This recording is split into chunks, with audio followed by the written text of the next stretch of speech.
Welcome to Chapter 5. Hold on to your butts because we're going to move pretty quick. Okay? And you're going to be like, really? Did all of that happen in the span of a couple months? Yes, I promise you it did. Because it blew our minds that it happened in the span of a couple months. Because it felt like years, decades, really, to It us. did. It did. And when you understand that, the toxic like if you relate that your life, you're like, my life feels like this, these toxic cycles, it's by design that these toxic cycles are meant to keep you always off balance. And so you're constantly changing directions. Like that's not a healthy approach to anything in any way, shape, or form. But oh my goodness, there's things going on in the church, Amanda, at this Yes, point. Yeah. big Like thing. big things, like things are not good. No. Yeah, it is not well in the leadership structure of the church at this point, and like it's about to get real. Faith can feel like hearts and butterflies until someone lights a match and burns it all to the ground. Welcome to the Burning Butterflies podcast. The sad thing is that there's abuse of every kind within the church. But the spiritual abuse is the stuff that just Well, it's a place there shouldn't be abuse. Like, there just shouldn't be abuse in a place that claims Jesus. well, it ruins your soul.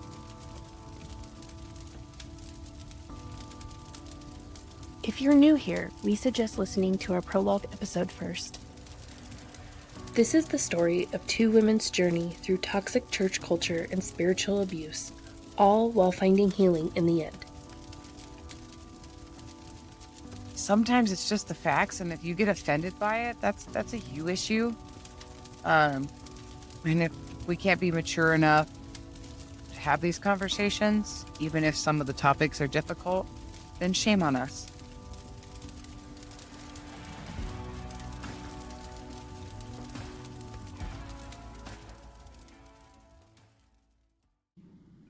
So, there is an evening where I walk into the church for a special service. We've had special services, for different things, like special prayer services, like mostly Easter or, Christmas and things like that. But I walk into the church at the beginning of 2019 and I walk through the back main doors, so down the center aisle, into the sanctuary. And Tom is standing on the left side of the stage. So as you're looking at the stage, Tom is standing on the left side, and Pastor Younggun is standing on the right.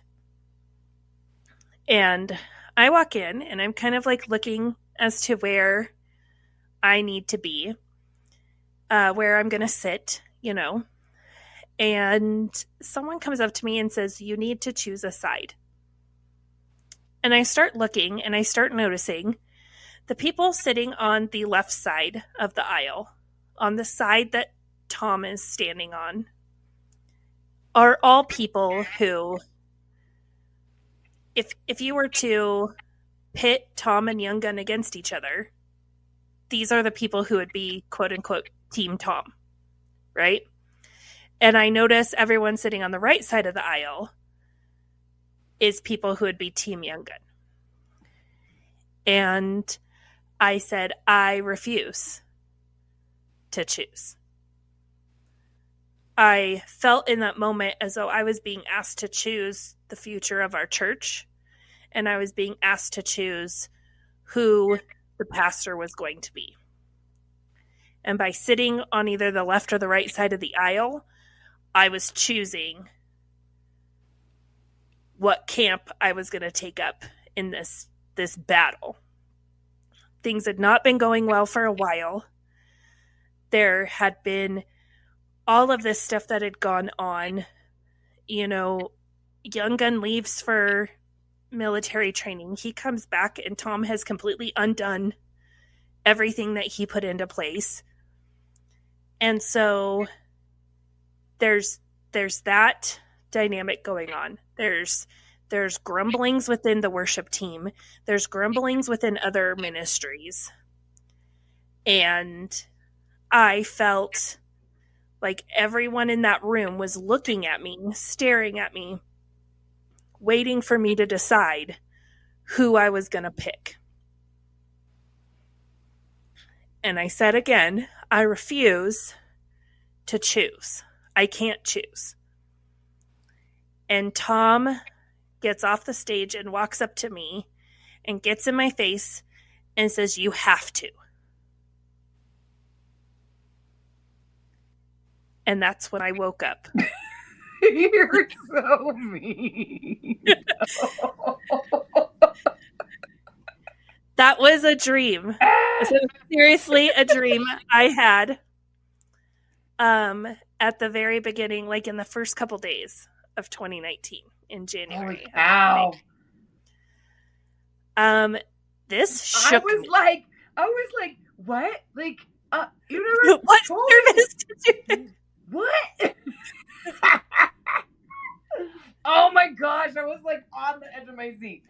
But that says a lot though, of like, because it was like, we've talked about leading up to this episode, up to this chapter, that like it was not well between Tom and Young Gun. Like, it was like a new sheriff was in town, and there were things that were going on, and that bubble was about to pop. And yeah, that's some serious, like, that's your brain telling you lots of serious stuff.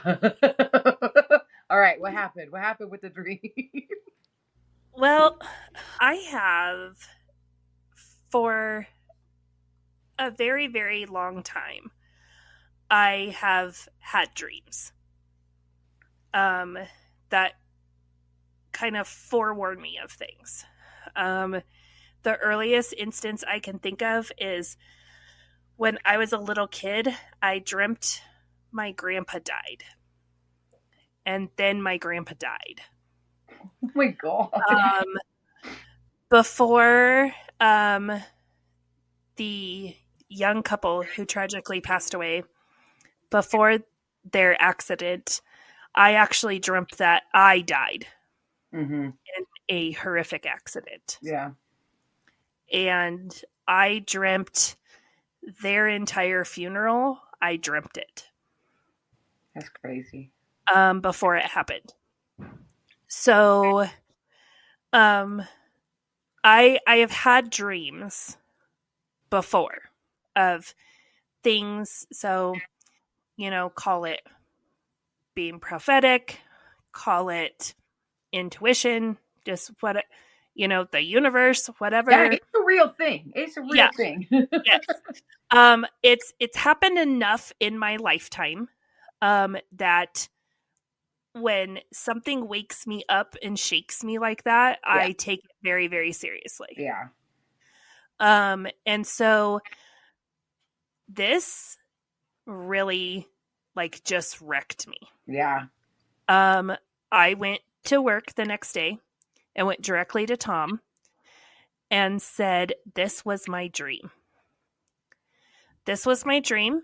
I know stuff is going on. I know you two probably aren't getting along, but it needs to stop because this is my dream."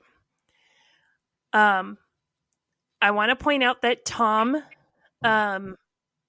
thinks stuff like that is a little hokey and isn't full on board that people can have visions or dreams or whatever. Right. He can have visions for what we're doing for the church, and God can talk to him. Yeah.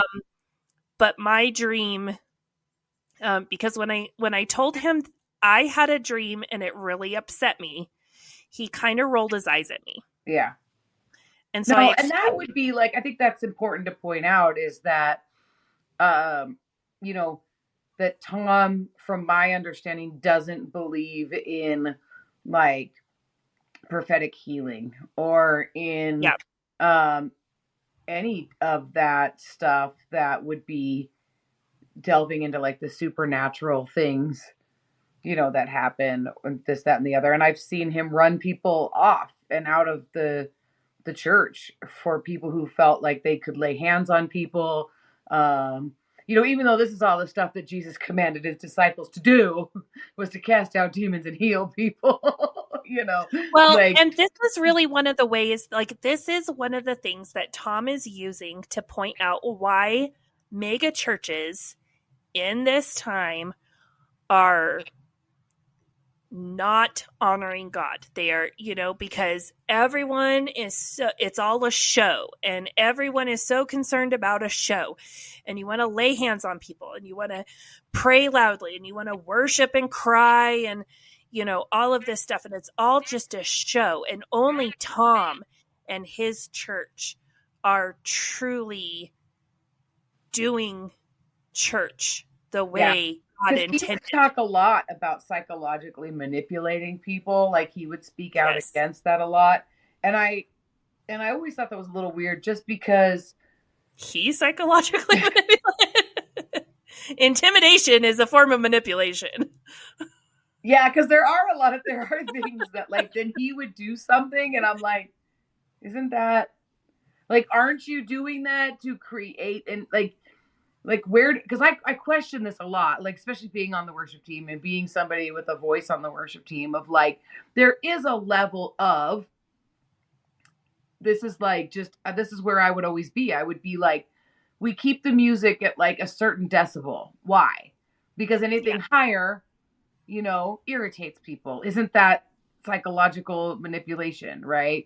We play songs in a certain order. We want to play certain songs. Why? But we say it's so that we can create an environment and create space for people to worship God. But at the end of the day, isn't that psychological manipulation? So even in the most innocent and neutral of things, it's like, so there were times going through the process of deconstructing and leaving Come As You Are that I would have been like, it's all psychological manipulation. But, I also would like to be a rational human being. And so, but yeah, like, there was definitely a fine line that you couldn't, it was shallow waters where that line was drawn when it comes to Come As You Are.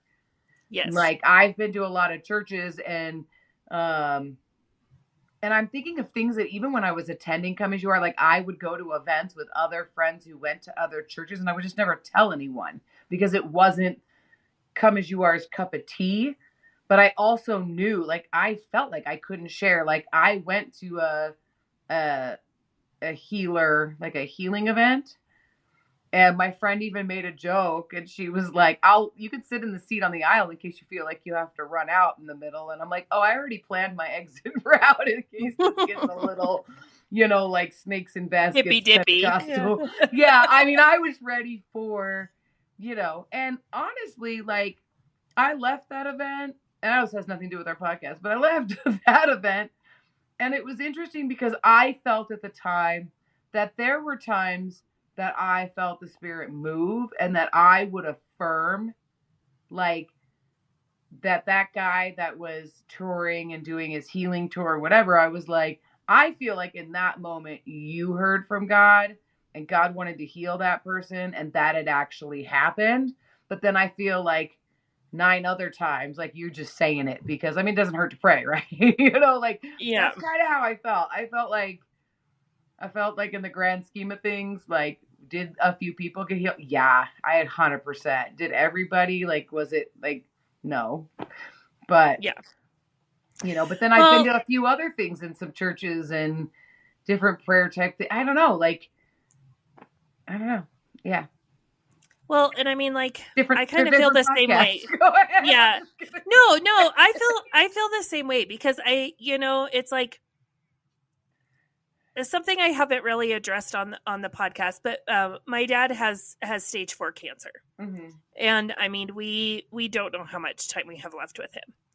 And, part of me is like, if you have this healing power from God, why aren't you working in cancer centers? Why aren't you, working with radiologists and oncologists and surgeons and, like working with EMTs on, so like I have that skepticism, and I've always kind of had that skepticism, but like there is stuff I can't explain. I can't explain why I have dreams.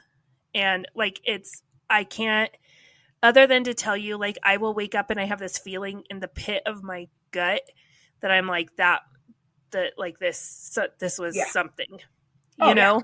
Yeah. No, yeah. And it, like I said, it's happened enough that like I've learned to like listen to that, right? And so Tom doesn't believe in that. I personally am in the camp because like you look at, like we joke tongue in cheek, we were in a cult. The more we talk, the more we learn. We're like, no, we were full on in a cult. I even asked ChatGPT. It said I was in a cult. Yes. Yes. Like, I mean, there's more evidence pointing to that it was than that it was not. And so, we joke about that we were in a cult, and, you think of cults that, they claim they can heal you. They claim they're the only way. They can, and like all of this stuff. And I personally think the only reason Tom didn't subscribe to that was because there was no way for him to prove it. Yeah. He personally couldn't do it. You didn't experience it. He didn't experience it. He couldn't do it. And there was no way for him to fake it. No, I had that thought. There were a few times in the moments of clarity over the years that I attended Come As You Are that I was like, but you blow it off and you chalk it off to like, he's logical. Like he's a very black and white person. I am not. I'm all about the supernatural, and I've like, that's another podcast too. But anyway, like I'm like every color in between the black and white, right? Like so, and I just often like I'd have these moments of clarity where I'm just like, and actually I had this conversation with Froggy where I'm like, because he's so similar to his dad in that sense, where I'd be like, do you just not experience these things? And so that's what I think. And I think that like, yeah, because I think that he honestly thought that if you were overcome by the spirit, or that if you experienced supernatural things and you were moved in any real way, that you were like manipulating, full of it, or drama, like you're just being dramatic. Like, do you really need to fall down on the floor? Like, whatever, you know what I mean? Yeah. Well, and he wanted the attention on him. Yeah. And if it wasn't something that we've even talked about that, if you couldn't approach him with an idea, you had to somehow present the idea to him in a way to make him think the idea was his idea, so that then it could come to fruition. Right. Do you remember we recorded a podcast in our days still at Come As You Are, and we talked about how God speaks to you? Mm-hmm. I was so worried doing that Bible study on how God speaks to you and putting that out in front of the church, because I was so worried and cautious about what I said, because my experiences and what I believe is real is so contrary to what was taught or preached at Come As You Are. Because I don't think, like, I don't know if you had that experience, but I was so nervous about what we would say and how we would get in trouble if we said anything too woo-woo. Like, I mean, I remember that being a real fear, but also like I really can't think of any supernatural teaching other than Jesus being raised from the dead, or unless it was written in the words of the Bible. Well, and it was always well, Jesus did it. Yeah. And the No, only yeah. reason the apostles did it after Jesus ascended into heaven was because Jesus explicitly gave them the power. So Jesus, the person in flesh, stood and looked at them eye to eye, face to face, and said, I give you this power. I felt like that was the teaching. And so that is not possible today, and it's not needed because we have the Holy Spirit. Like, because I really feel like there were gifts that were possible, but nobody had them. Yes. But yet, in any way that wasn't logical. Like, I couldn't have had a dream that the church was going to be divided and that we were going to need to vote for a pastor. I couldn't have had that. That's weird. That's worthy of the pastor rolling his eyes at you. Yeah. But the pastor's mother-in-law could tell me basically to shut up and praise God that she was there to lead this woman to the Lord in a Bible study before she OD'd and died. Yeah. And if she had not intervened, that woman would have went to hell. And that's a very valid point, though. Up until Tom's mother-in-law and father-in-law started attending Come As You Are because they retired from their church, like, it was almost like Tom had to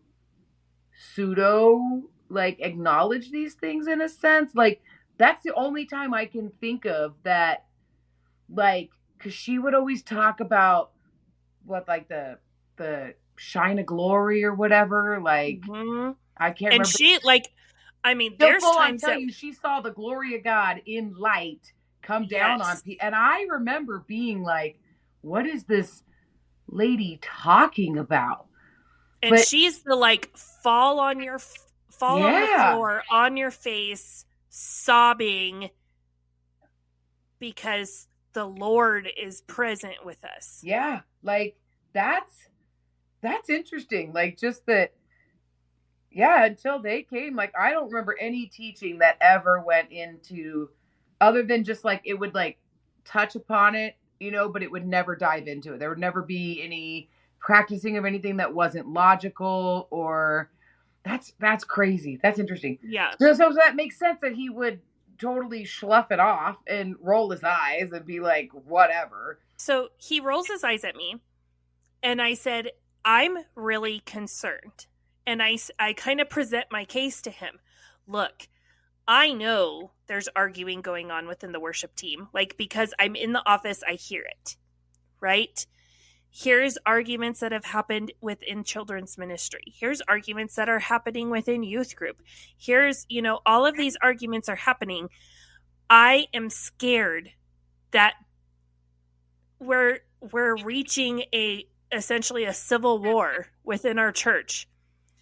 And people are starting to choose sides. And he goes, well, if they choose, they choose. If it comes to a vote, it comes to a vote. Why are you worried about it? Do you think God's worried about it?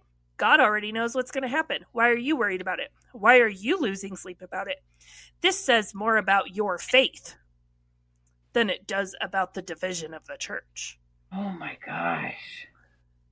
Because there had to have been something wrong with my faith if I'm worried about it enough to lose sleep over it. Yeah. Wow. Like, I mean, honestly, like, his response does it. Like, if you had told me, hey, I'm going to go tell Tom, I'd be like, he's just going to roll his eyes. Like, I'm just he's going to, I went in and I expected to be blown off. Yeah. And I expected the eye roll. I did not expect the indifference to the concern. Yeah. That our church was split in half. Yeah, because, I mean, like, he had said things to me, because I went to him with worship team stuff, and he was like, you need to talk to Pastor Young Gun because he's the people that I was talking to him. Like, I was like, look, this is what I need your counsel on how to deal with this situation with these fellow worship team people. And he was like, well, you need to talk to Pastor Young Gun because he's their pastor. So, I mean, like, this division was obvious and it was happening. And I mean, like, I was definitely like on Team Young Gun, you know, like I loved everything that he brought to the church, and he supported me, you know, in the ministries that I was doing, and he showed an interest, and he valued me and my opinion, and, you know, made it possible for us to do a lot of things. But it was obvious. The rift was obvious. Like, Yeah. so for him to just be like, whatever, you know. Like, yeah, and enough people felt it. I mean, we had people leaving the church because of it. Big Mama, shortly after everything went down with the tamale lady, at what led to me and Brandy being put on timeout, the tamale lady ultimately decided she was going to stay at the church for a little while longer, but this whole thing made Big Mama so mad she left. Yeah. And so, and this isn't uncommon in churches. I mean, like, especially for, like, you know, I don't know if the confidence came from, I already split up one church, you know, I'll survive another. But, like, you know, because churches divide over stuff like this, and they become more and more churches, you know, and especially with Tom starting out in a small Baptist church in the town, and that then Come As You Are being a byproduct of a church split where we can't agree on. I mean, churches have split over the color of hymnals, for goodness sake. Like, yeah, this isn't, and I think that, like, from dividing over hymnal colors and denominations to, you know, where we are in 2019, I feel like churches splitting and people I feel like a lot of church planning is churches that just people didn't get along, so people left and started another church. Like, I feel like that's more born out of division than they are out of expansion. And that's just my perspective. But yeah, I mean, I feel like this was a time where you might want to be a little concerned about stuff like that. Like, I don't know. That's weird. Yeah. So we have this huge division that's going on. Something that we did not find out about until fairly recently, of just talking with people, was that when Young Gun comes back from his military training, everything has changed, right? The family ministry is basically dismantled. Brandy and I, he left us leading children's. We're not both in children's. We're in timeout. Like, I can't touch children's, you know, so all of this, he's coming back, and it's not just this ministry. It's multiple ministries. There's stuff that happened in youth. There's, you know, and then like you said, like, he had been, assigned to be the quote unquote pastor of certain people. And so the worship ministry, the worship team, you know, their division compounded while he was gone. So he comes back and he's kind of like, what the heck happened? Right. Well, so and just to set the stage a little bit, like, this is before we do, so we have to go back a little bit. This is before we do Christmas play. Like, he's gone his 8 weeks, did his basic training. He comes back and we are knee deep in the play. Like, yes, we know we're doing it. We've casted it. We're short a few people. We're rolling with, like, practices, and he comes back. Yes. So he comes back. He talks to people of what happened, and he confronts Tom. At this point in time, all that everyone is aware of is an argument happened. A heated argument happened. And yeah, because the family ministries has been unraveled. You and Brandy have been forbidden to be friends. like, like the worship team is on the verge of implosion. Like, and he's like, and this is something that like I really like anybody else. I feel like we did this, like we've had these things happen to us where we had the carpet torn out from underneath us in ministry work or in things that we were doing. Just like, I mean, you got put on timeout. I mean, that's essentially Yeah. the same thing. And, you know, you might talk to one or two people about it. Like maybe you and Brandy would have had a conversation about it. You guys would have rationalized it out, and then you would have let it go and you would have gone on, you know, just living your best Kool-Aid drinking life. But not Pastor Young Gun. He is Well, like, dive in, get to the bottom. I'm talking to everybody. I'm asking questions. So like he's going around to you and other people and ministry leads, and because that's how he was anyway. I mean, this wasn't weird. Yes. He'd always be like, how are you doing? Let's talk. I want to sit down with you. What's going on in your life? Tell me what you got going on. So, I mean, yeah. It's just crazy that like anybody else would have just fizzled away. Yes. And keep in mind, a few months before this, in the summertime, he has me send out those questionnaires. Oh, yeah. You know, to people. I don't know if anyone ever returned them. Yeah. You know, of why did you leave the church? Oh, right? yeah. And so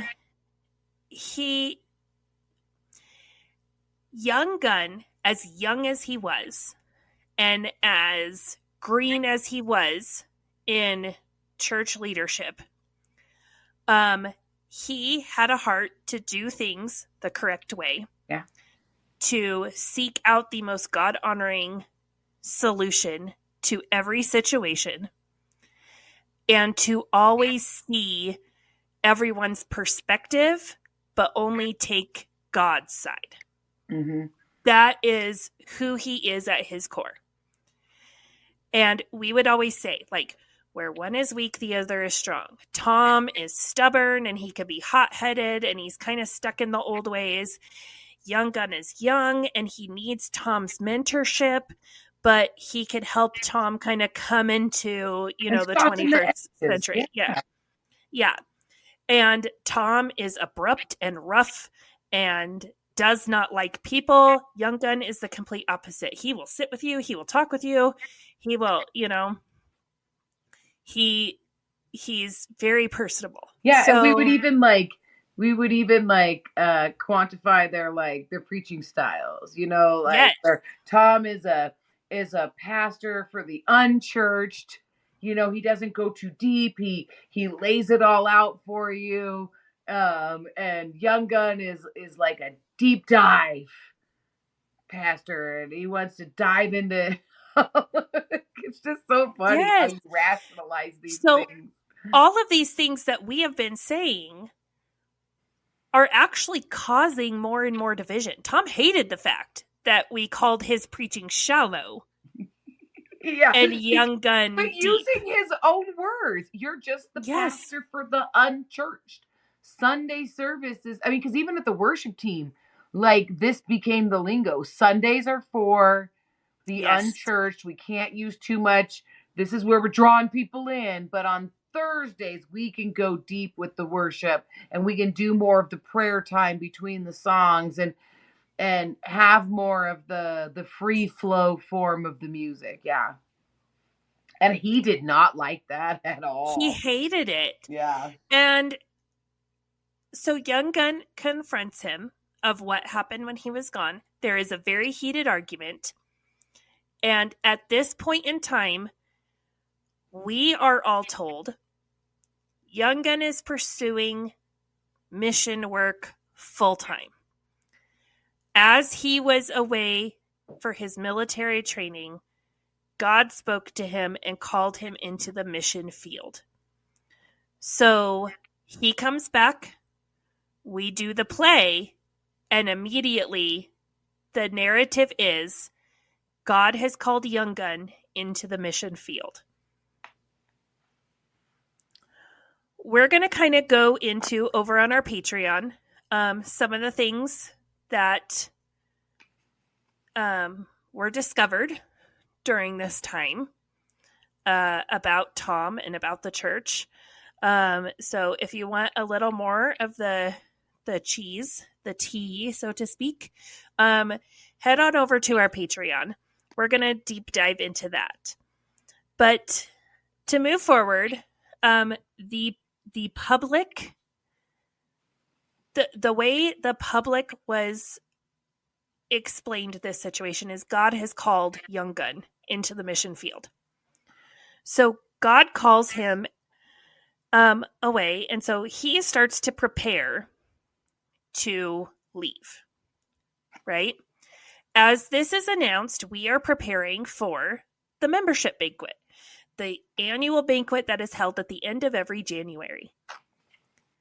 So, I think it is very funny because as this episode is coming out, in real time, Come As You Are is currently planning for their annual banquet right now in 3 days. They're in full-on banquet mode right now. So I do think the timing is a little... You can't even plan like we did. Serendipitous. We did not plan it, but I just... Chef's kiss. Okay. So, we are preparing for the banquet, right?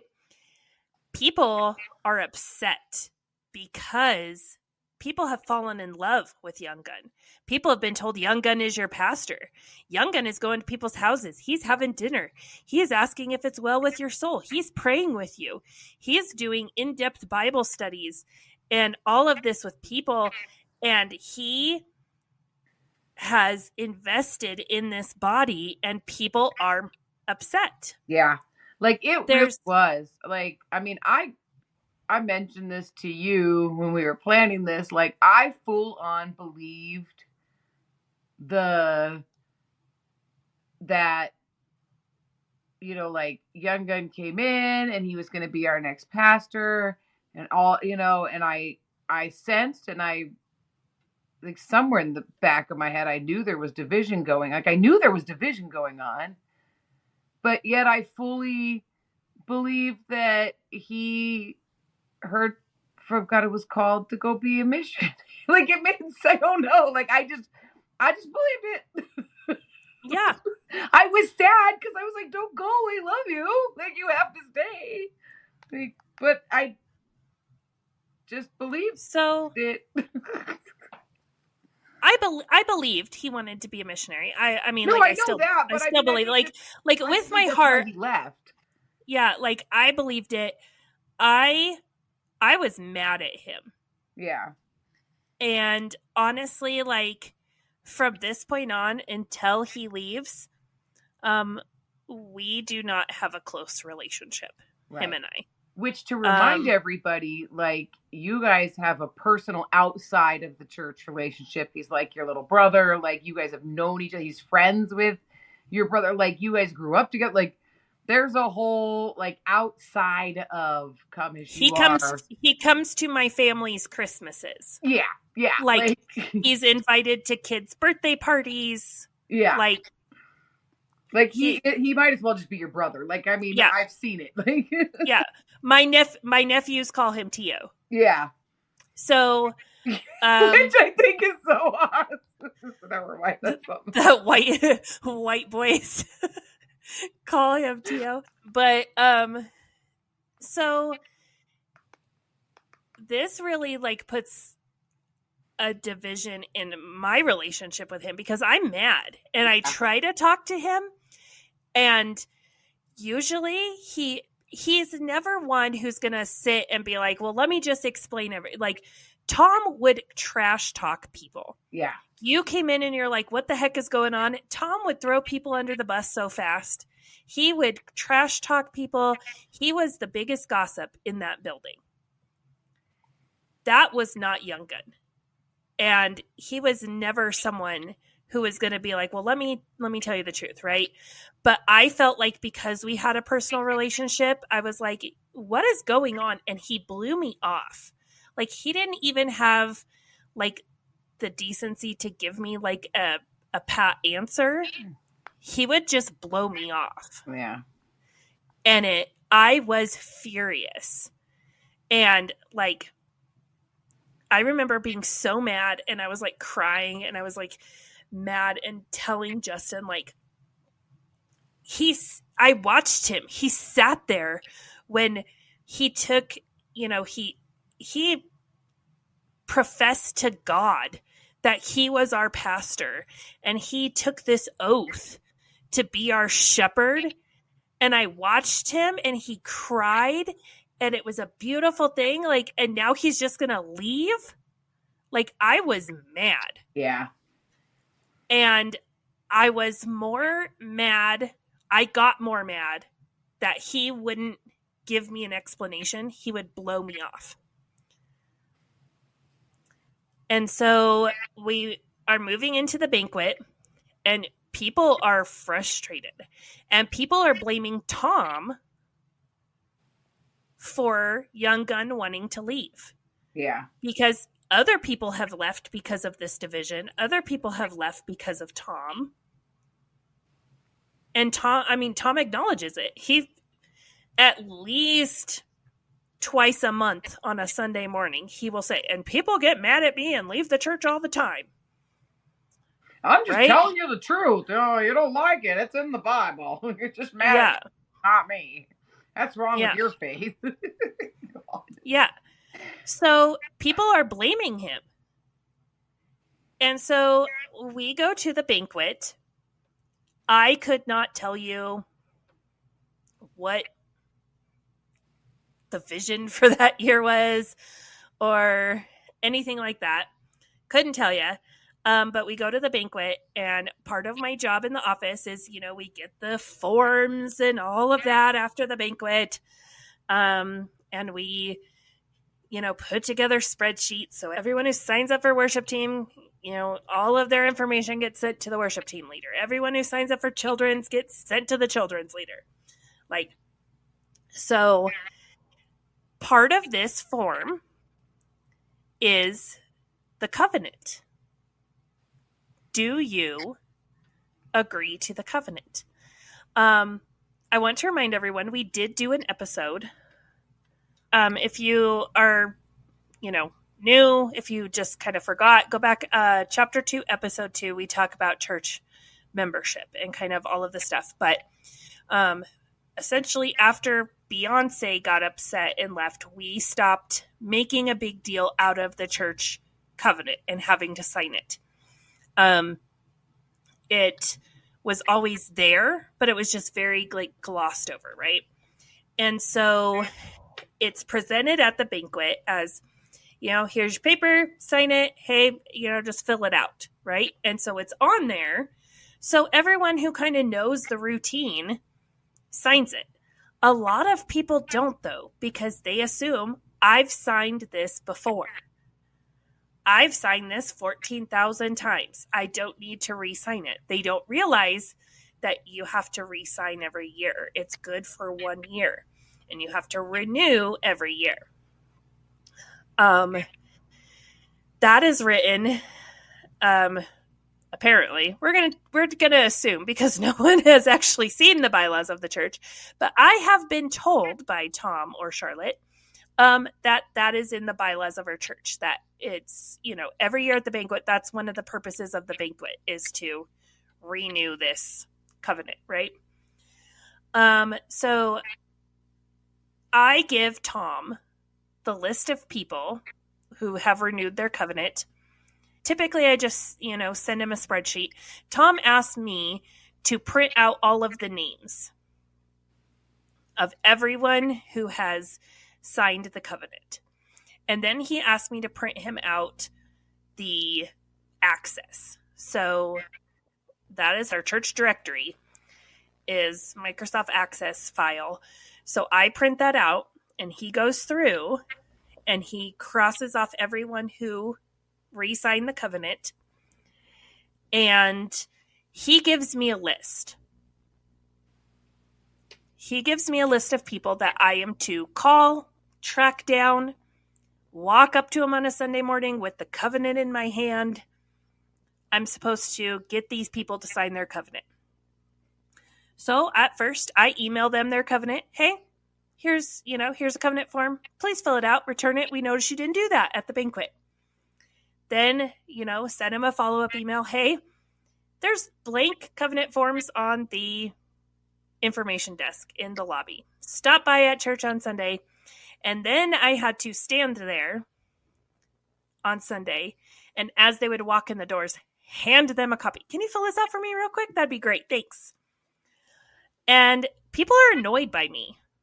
Like, I am bothering people. And it's very much like, why is Amanda making me sign this? I haven't signed one of these. And I signed it when I took 201. Why do I have to sign this again? Because when it comes down to it, no one really understands what the covenant entails. Well, and we went through the whole, we don't have church membership anymore. Yeah, it's not a big deal. Yeah, like, so now we're back to why. Yeah, so now it's raising question because you told me I didn't have to sign it, and I chose not to sign it at the banquet. So now why are you hunting me down for it? So interesting. People are annoyed, and I know people are annoyed because Tom told me, you're bugging people asking for it. And I was like, you asked me to. And he's like, no, I know. I told them, no, I sent her. You have to sign it. So then I'm like, okay, like, why is this so, yeah, like, that's interesting. He didn't throw me under the bus in that moment and just be like, yeah, Amanda's bossy. I don't know what to tell you. Like he typically would. He took ownership of it. So then I'm like, why? So I really looked at the list he gave me. And I really thought about my dream. And if we were to divide the church and make people pick a side, everyone that he was asking me to sign the covenant would have been sitting on Tom's side of the church. Yeah, interesting. So I start thinking, is Tom worried there's going to be a vote? Right. So one of the things that has been said over the years is we don't need a church membership. We're downplaying church membership. We don't need it anymore, right? The only reason you would need to sign the covenant is if you want to be considered a voting member of the church. Right. Yeah. And the only things that we would ever vote on are to fire a pastor or to dissolve the church. I did hear during this time, rumors that Young Gun was discussing with other churches us like becoming like sister churches with other bigger local churches. Mm-hmm. I don't know if that was true. When I would try to ask Young Gun about it back then, he would blow me off and he wouldn't answer me. But I also think because when he came back, he was mad that I was on timeout. And he questioned me hard. And he questioned me really hard about Tom, and I defended Tom. Mm-hmm. I blamed it all on Charlotte. Yeah, I was mad. What? Okay, so when Young Gun came back, he came to you. What was that like? He's like, he comes to me and he's like, what the heck happened? Right? Like, he comes in the office, and he asked me something about Children's, and I say, I am no longer a part of Children's.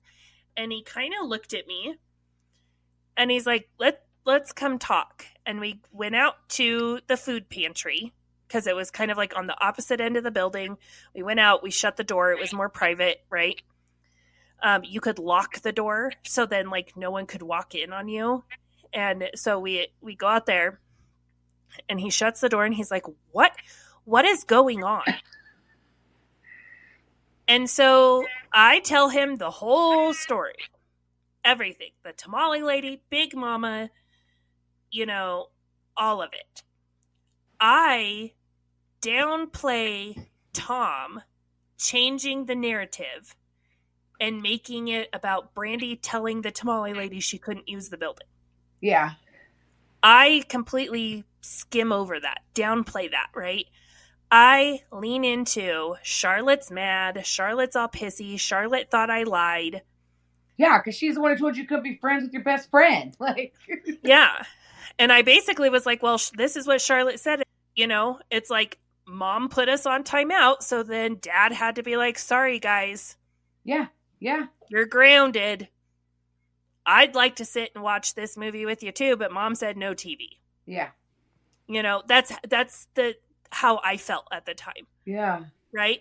But he questioned me hard about Tom, about what happened, about how he reacted to things, about if he was angry, if he was like, he questioned me hard and I defended him. Yeah.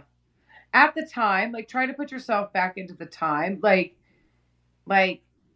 what were you feeling or thinking? Because, like, we know the result was you defended Tom, but did it, like, what was going through your mind and emotions while he was questioning you? Honestly, I wanted him to go yell at Charlotte and be like, you're being ridiculous, because even though Charlotte is the wife of the head pastor, even though Charlotte is old enough to be his grandma, he's a pastor. Yeah. And he held authority, and I wanted him to go and tell Charlotte, you stepped over the line, you went too far, I'm redoing what you undid. Yeah.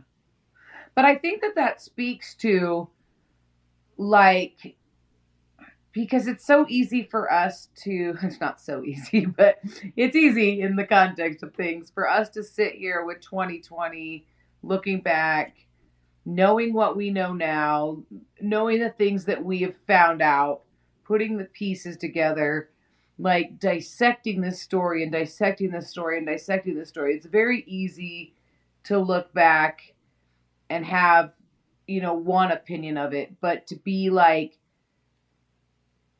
the church is on the verge of division, and you were concerned about the fact that the leader of women's ministry told you couldn't be friends with your best friend. Like, that was your big beef at the moment. But I think that speaks to how tunneled you get. Like, how you're so distracted in a manipulative way. Like, you're forced to be distracted with these stupid, petty little things, because it's like elementary. Oh, she doesn't want to play with me. Like, if you think about, like, an elementary school kid whose whole world is ending because the girls didn't want to play the game that this other little girl wanted to, and we have huge, big feelings about it, and it, like, consumes the whole day. But in the grand scheme of things, it's like it's nothing, right? And so to be in this situation and be in that place at that time, and the biggest thing you're concerned about is that you had Pastor Younggun to go put Charlotte in her place. Yeah. And go the tell church is on the verge of divide. Like, just put that into perspective for people. Like, just, well, and I mean, we did talk about the division, and yeah. I essentially was like, in a very come as you are, Kool-Aid drinking, good Christian way, I essentially was like, you two are grown-ass men, you need to figure yourselves out. Right. Was kind of my feeling about it. Yeah. Right? I wanted him to, like, go tell mom I can be friends with my friend again. Yeah, well, and because, like that's what I wanted. The male-female dynamic, like, we don't get involved in men's business. You know, and yeah, like, I could totally, like, just wanted to see that perspective. Like that thank you for sharing is what I should say. It's just thank you for sharing that, because it really brought me into like, wow. Like, because even like I said before, like I would get tunnel vision, of like worship team, worship team, worship team, worship team, and then you're like, this other stuff was going on, and I'm like, oh, really? Yeah. Like, And I mean, like, I was full on aware of the division because I was in the office and I was hearing more behind the scenes conversations than most people were. right. But I was naive enough to think Young Gun is back. He came back. He's just gonna fix everything that they undid, and it's like none of this is even gonna matter. Yeah. Right. And so when that didn't happen, and all of this, is going on, and I'm having to call people and ask them to fill out their forms and track them down on a Sunday morning, and essentially being the covenant Nazi. You are, if anything else, good at your job. Yes. Like, I was all in, right? Like, I was given a task. I was all in. So I start to have this, like, I'm damned if I do, I'm damned if I don't feeling. Like, okay, let's look at this. Young Gun leaves. People are going to blame me because I rallied all of Tom's side to sign their covenant. So now it's my fault. Tom gets voted out. I riled everyone up and brought the idea of a vote to the forefront by making so many people sign their covenant form. It's my fault. And so because if you look at my track record, there's things I've been asked to do. There's things that, I'm being told, hey, this is how we do things, and you got to make sure, and all of these things. So I do that, and it blows up in my face, and people blame me. So I'm really starting to, like, no matter what happens, I think we're beyond the point. This isn't going to work. We're on the verge of implosion. Young Gun has already announced he's going to leave and go into the mission field. There's people who are calling for a vote, and it's like almost like it feels like there's like this desperate attempt to try to keep Young Gun here. And I am like, no matter what happens, people are going to blame me, and it's going to be my fault. Yeah. So with, like, you start the year out with a dream, and now this is all coming to fruition. Like, it's happening, or at least it looks like it's happening. Like, the divide is real. You're having to find people. You know why you're having people sign covenants. Like, so. Yeah, you can't win either way because Young Gun's already leaving. Like, this is the place that you're at. So, like, what was that like during that time? Like, knowing that you had this dream, and I mean, and you had expressed like it visibly shook you, like, having this dream. Yeah, like I shared with a very select few people because I full on acknowledge, like, it is difficult for me to come on such a public platform like a podcast and be like, yeah, I have dreams and they come true. Like, I mean, because I acknowledge that sounds like hippy dippy, very cultish. Like, I acknowledge that. And given Tom's perspective an opinion on the matter, I definitely wasn't shouting it from the rooftops and trying to tell every single person that I knew I had this dream. I shared with a very select few people, and like even Brandy at the time, and she's like, I think that's what it's going to come to. Like it's going to come to that, and it's like we felt like we could see it coming, but it was so out of control at this point. There was nothing we could do. And so you're just stuck sitting back and being like, well, this is going to suck. Well, and like, what's interesting though to me is that like Young Gun was leaving. Like, it's interesting that even after he said he was leaving, that there was still this air of division. You know, and like something happened. You know, like the box was open, the door was left open, like the rug was pulled back, and it was just like this moment in time of like where you're looking and you don't exactly know what you're looking at, but you're like, this may not be good. Yeah. This we opened this box, we don't know what we're looking at. And it's like that weird, like, just transcendental moment of like, well, like,